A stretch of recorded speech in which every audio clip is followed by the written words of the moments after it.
A young woman stopped her car along a busy highway in California. She was never seen again. For 3 years, the search for her whereabouts continued, but the trail eventually turned cold. So cold that forensic scientists needed new techniques to solve it.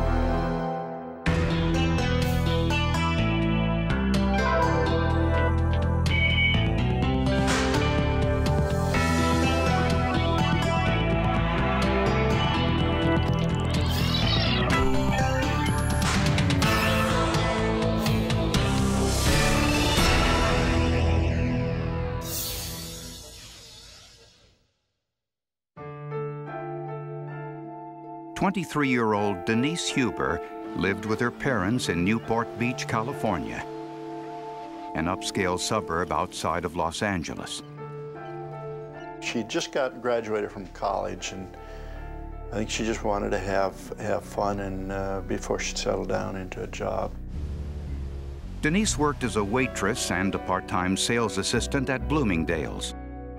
She was very trusting. She'd just say, "Dad, don't worry. I'm all right. Nobody's going to harm me." At 5'9", the striking blue-eyed brunette had no trouble attracting dates. Her most recent boyfriend was Steve Horrocks. He's a friendly, outgoing person, likes to have fun. I know that's what she would always say. Steve was so much fun. He made her laugh. On Sunday night, June 2nd, 1991, Steve and Denise planned to see the Morrissey rock band perform in Inglewood. But at the last minute, Steve couldn't get off from work. Disappointed but undeterred, Denise asked a casual friend, Robert Calvert, to go with her. She said, "I'll be home late." And I remember saying, "Well, don't be too late, you know, because I always worry when you're not home on time." "Oh, you know, we'll be fine." The night she left, she poked her head in the door and said to Iona and I, we were watching television, just with that lovely smile, you know, "Bye, I love you both." After the concert, Denise and Rob stopped at the El Paso Cantina for a drink, where Denise met an old acquaintance whom we'll call Ross. Ross had a romantic feelings for her in the past. He did ask her to go with him that night. He wanted her to go home with him, which she did not do. Denise and Rob left the restaurant around 1 o'clock in the morning, and Denise dropped Rob off at his home. There was no kiss between the two of them. She dropped him off, and he went in the house, and she left on her way home. Rob was the last known person to see Denise Huber. I think in the morning when she wasn't there, obviously there was some concern, but we didn't keep that close of tabs on her either. I mean, she was 23 years old and an adult and totally trustworthy.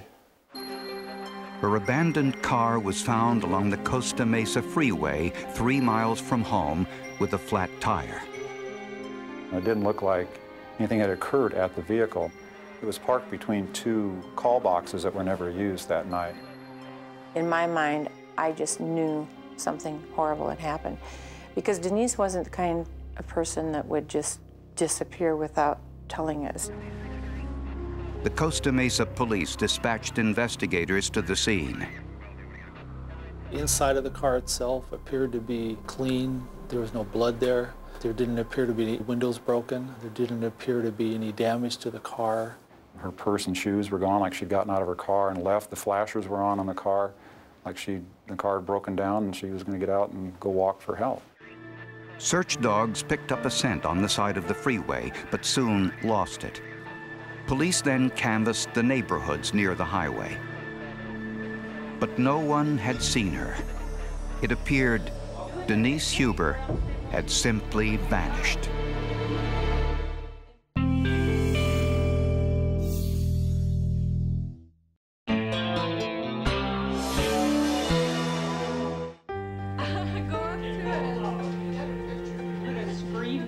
It's worse than if I think I was afraid for my own death, because I was so afraid of what happened to Denise. She was so precious. Police used search helicopters and all other means to look for 23-year-old Denise Huber after her abandoned car was found along a busy highway.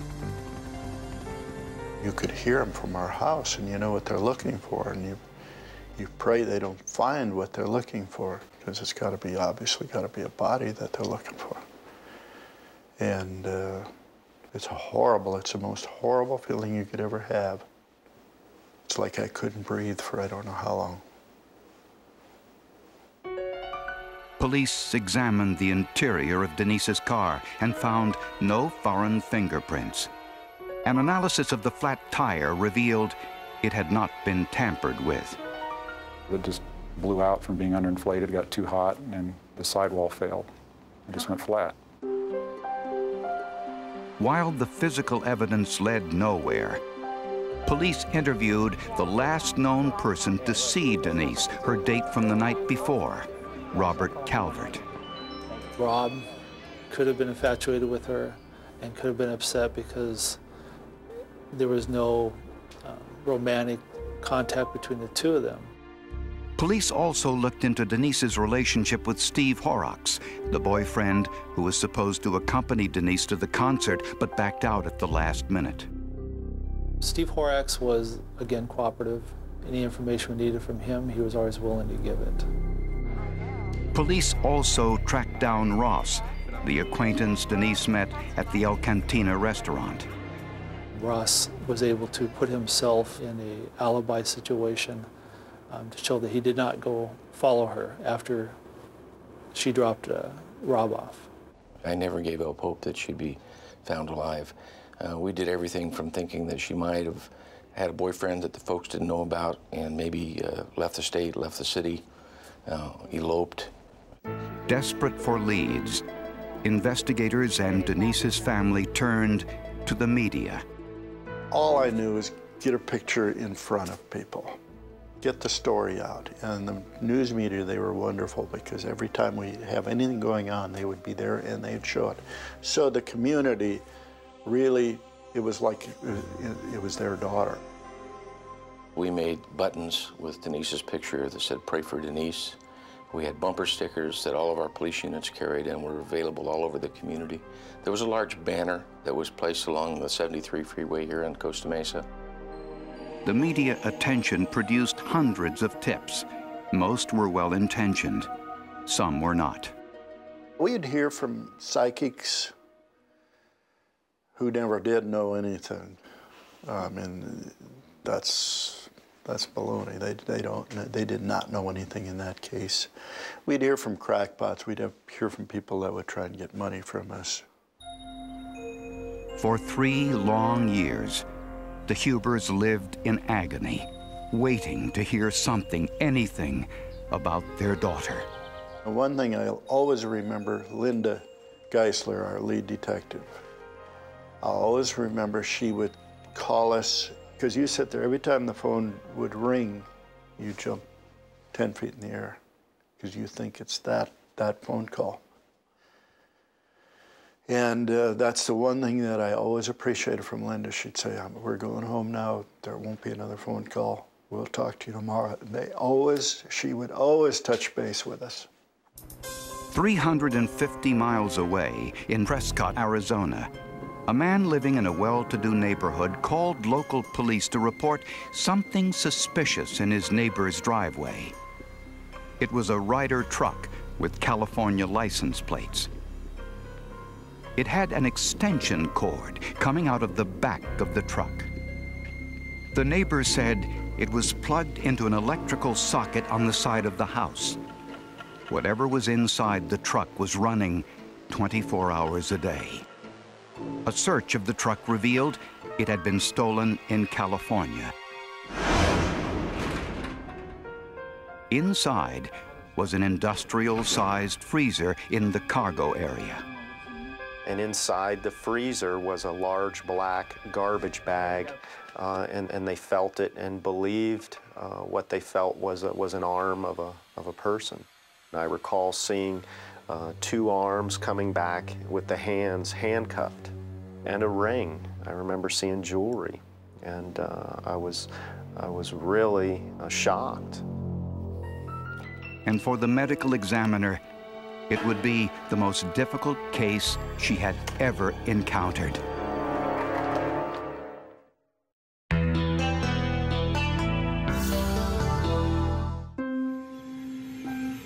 For the past year, a stolen Ryder truck containing a freezer with a human body inside had been parked at the home of 39-year-old John Familaro, a handyman and painter.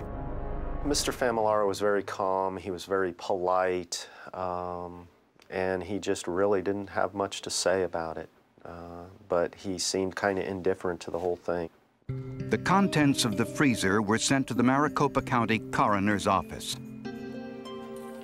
Dr. Ann Buckholtz handled the case. Obviously, it's a homicide or at least a hidden body for some reason.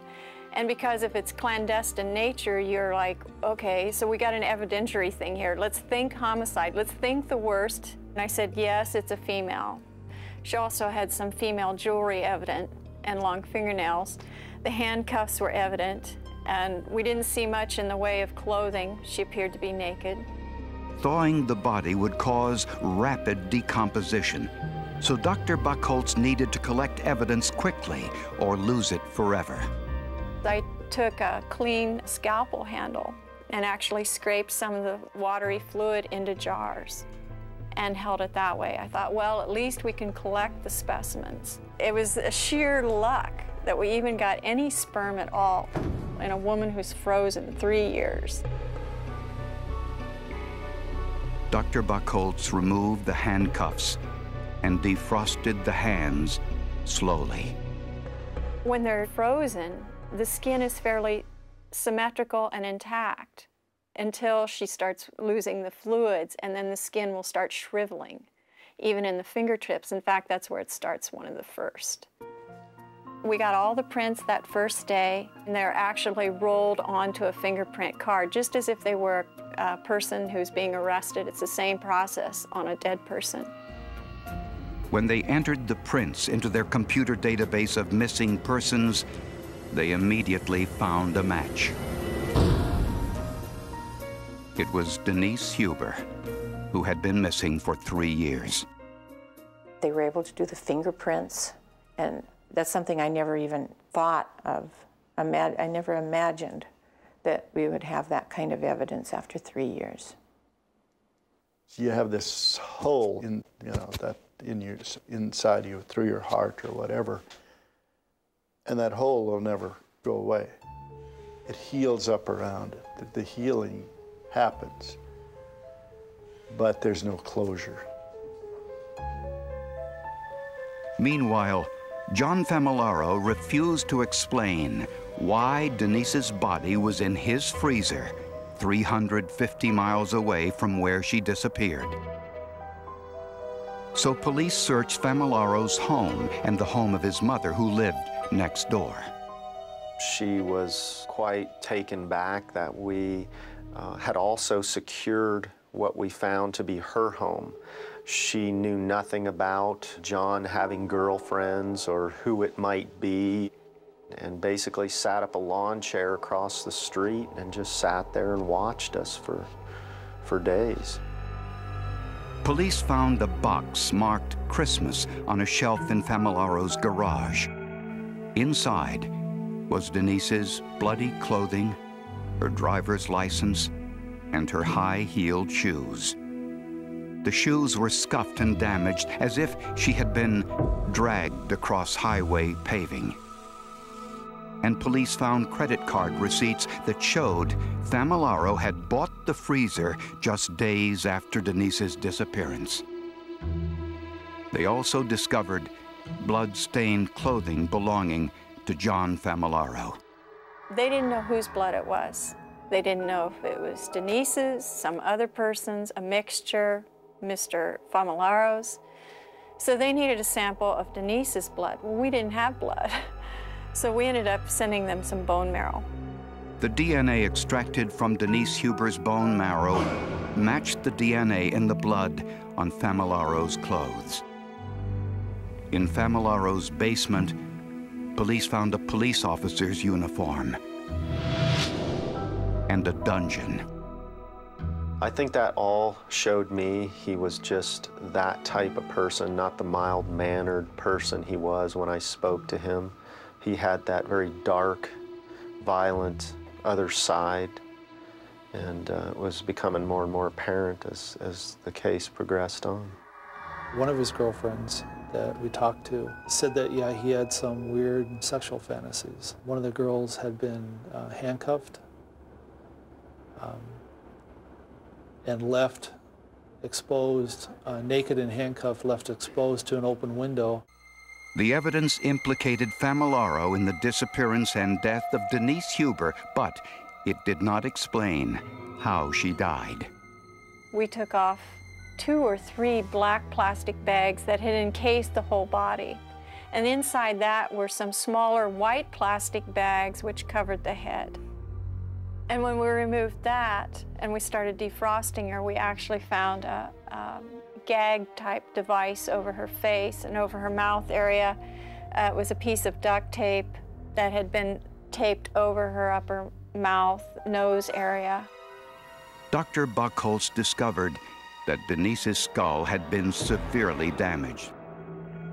Dr. Laura Fulginetti, a forensic anthropologist, was asked to reconstruct the skull for further analysis. You look for parts that go together naturally, and you'd start with the vault or the top round part of the head, and then you proceed towards the face. And the reason I do it that way is because the face typically has the smallest, most complicated pieces, and you want to have your framework built so that when you get to the face, you have something to put the face back onto. The forensic analysis would reveal not only how Denise Huber died, but where.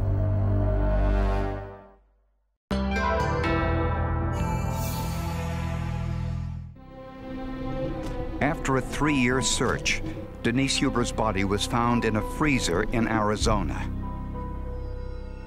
Forensic investigators reconstructed her skull in an effort to understand how she died. You can see patterned injuries of 2 different varieties, indicating 2 different weapons were used, and you can also see little pieces of plastic that are caught in those fractures.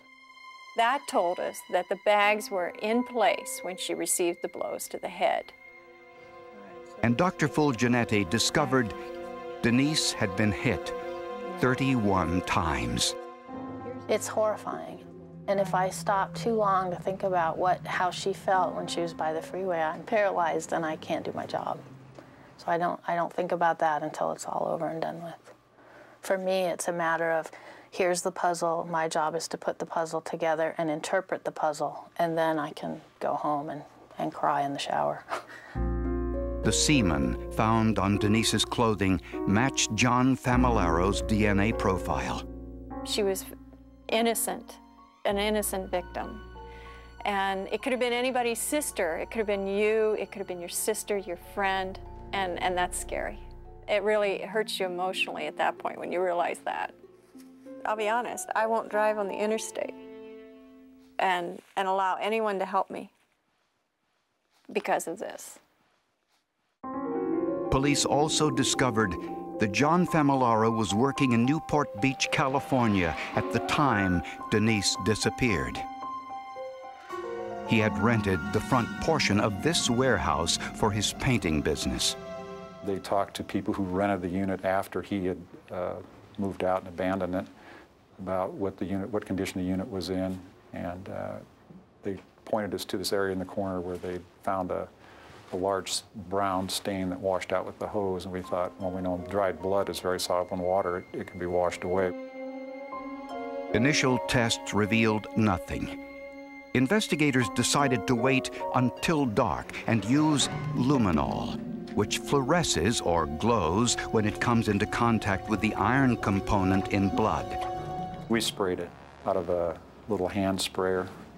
Eventually we checked the whole warehouse, and the only thing we ever found was just that blood in the corner of the warehouse. The DNA from those blood stains matched Denise Huber's DNA. And a nail gun found in the warehouse matched the indentations in Denise's skull. Based on the forensic evidence, prosecutors believe that when Denise's tire went flat, Famularo stopped and offered to help. What happened there? I don't know. I think I have a flat tire. I don't See know. if I can help.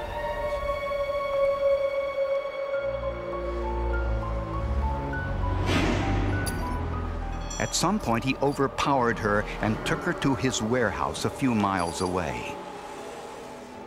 There, he killed her. He stored the body in a freezer he bought a few days after he killed Denise.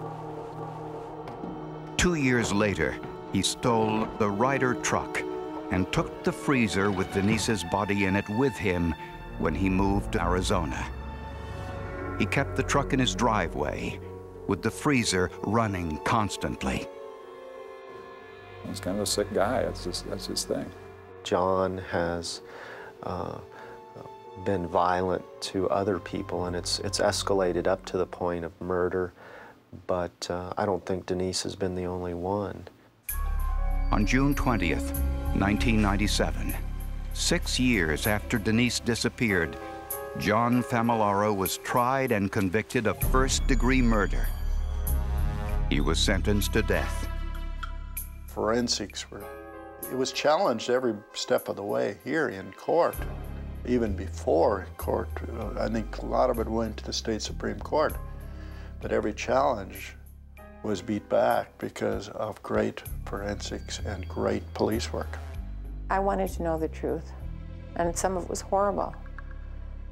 But I'd rather have the answers than just be wondering in my mind, because sometimes you imagine things as bad or worse than what they were. This really is the way it's supposed to be done, and then it makes you work harder on the next one. And when you're about to throw your hands up in despair, you think, Denise Huber, you did that case, you got it reconstructed, keep at it. There is an answer here.